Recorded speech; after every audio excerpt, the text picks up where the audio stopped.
గౌరవనీయులైన ముఖ్యమంత్రి వర్యులు రేవంత్ రెడ్డి గారికి నమస్కారాలు సార్. నిన్న అసెంబ్లీలో బాగా చెప్పారు సార్. మీరు ఏమనంటే జీతాలు కూడా నేను అడుక్కొని చేబోదులు తీసుకొని ఇస్తున్నానని. అంత దుస్థితి ఎందుకు పట్టింది? కేసీఆర్ గారు తప్పు చేశారు కాదనట్ల. మరి ఆనాడు అసెంబ్లీ కట్టేటప్పుడు మీరు ఎందుకు అడ్డపడలేకపోయారు? కోర్టు కేసులు ఎందుకు వేయలేకపోయారు? దాన్ని ఎందుకు ఆపలేకపోయారు? ఆపలేదు. సరే, అయిపోయింది. మేము ఎంప్లాయీస్ కట్టే ట్యాక్సులతోటి మిమ్మల్ని ఉచిత పథకాలు ఎవడు పంచమన్నాడు? ఉచిత పథకాలు ఎందుకు? ఉచిత పథకాలు ఇచ్చి మా జీవితాలు నాశనం చేయమని చెప్పినోడు ఎవడు లేడు కదా. ఎవరు చెప్పారు మీకు? ఉద్యోగస్తులకు బడ్జెట్ ఉంటుంది కదా. మా జీతాలు మాకున్నప్పుడు మాది మీరు ఇంకా అడుక్కునేది ఎందుకు? వేరే దానికి ఎందుకు ఉపయోగిస్తున్నారు? ఫ్రీ బస్సు ఎవరు పెట్టమన్నారు? ఎవడైనా ఈ రోజుల్లో మరీ కూటికి లేని పేదలు నిరుపేదలు ఉంటే ఆధార్ కార్డు చూపెడితే వాళ్ళకి ఇవ్వాలి. అంతేగాని ఒక కూలోడు బయటకు వస్తే 800 రూపాయలు, 1000 రూపాయలు మగవాళ్ళకి, ఆడవాళ్ళకి 800. అలా సంపాదిస్తున్నప్పుడు అది తీసుకెళ్ళి ఎక్కడ పోస్తున్నారు? బ్రాందీ షాపుల్లో పోస్తున్నారు.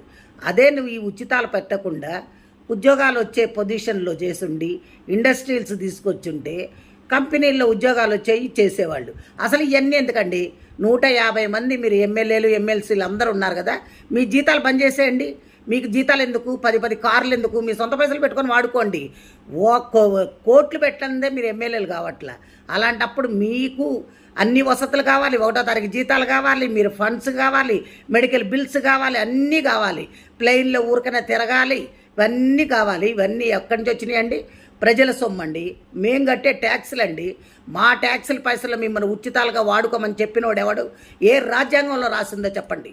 మీరు ఇవన్నీ కానీ చేస్తే ఇప్పుడు మేము రిటైర్డ్ అయిన వాళ్ళకి కనీసం పైసలు కూడా ఇచ్చే స్థితిలో లేరు మీరు. ఇది ఒక చట్టం దాండి.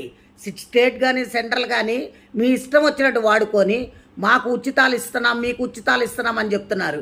ఉచితాలు ఎవరికి ఇస్తున్నారు? ఉచితాల పేర్లతోటి మీ కార్యకర్తలకి దోసి పెట్టుకుంటున్నారు.